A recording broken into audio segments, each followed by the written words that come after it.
This is Scott Becker with the Becker Private Equity and Business Podcast. This is a discussion. Are leaders born or made? And there is so much debate about this. And I'll give you my thoughts on this. Is that there are two things. Leaders come in all different sizes, shapes, colors, races, genders, everything.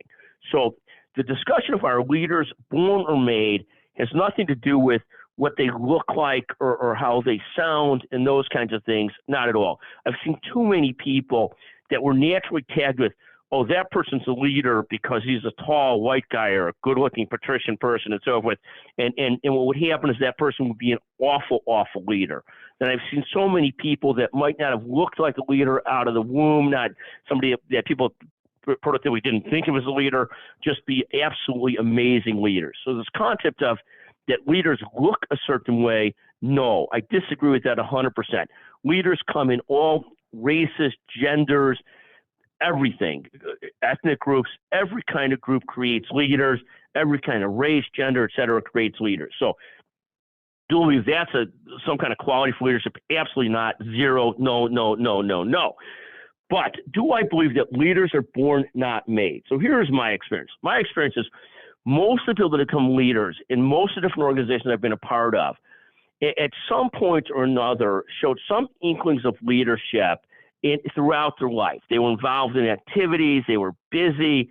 They did different things. They sort of, people gravitated towards them. They were sort of had some quality of leadership. And then the next question about born versus made.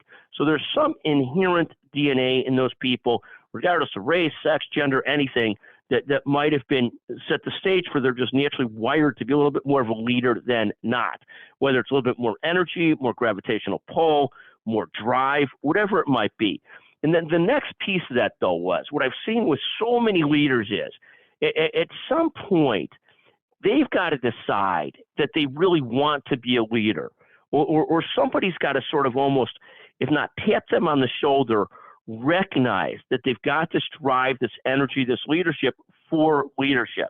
And sometimes that's the difference in many of these people that I think were born with some leadership, then cultivating to move to a whole different level of leadership, the concept that either they've been sponsored, they've got an ally, somebody sees something in them, they see something themselves, they get a gravitational pull towards leadership, and then they develop a lot more. So my own perspective are leaders born or made? It's some of both.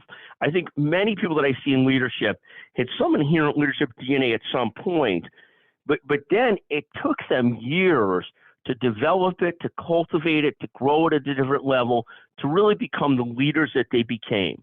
So at the end of the day, my concept on our leaders born or made, it's probably a little bit of both, but I do have a bias that many people start off with some amount of leadership DNA that kind of moves them forward, that kind of puts them in a spot where they're then positioned to become a much greater leader. And I've seen this with so many people that were sort of had so much leadership grit, so much leadership naturalness, but then sort of cultivated that, developed it, studied it, worked at it, were naturally voracious readers and learners. People gave them opportunities. They took opportunities. They stepped up to them and became leaders at a whole different level. So they might have been born with some amount of leadership DNA, but then cultivated to become great leaders. And I see it in so many of the people I work with, whether it's the Amber Walshes of the world, the Jessica Coles of the world, Holly Buckleys of the world, and so many more that sort of had great leadership traits and then cultivated that leadership, cultivated that energy, and so forth. So that's my thought for the day. Are leaders born or made? Probably a little bit of both. Thank you for listening to the Becker Private Equity and Business Podcast.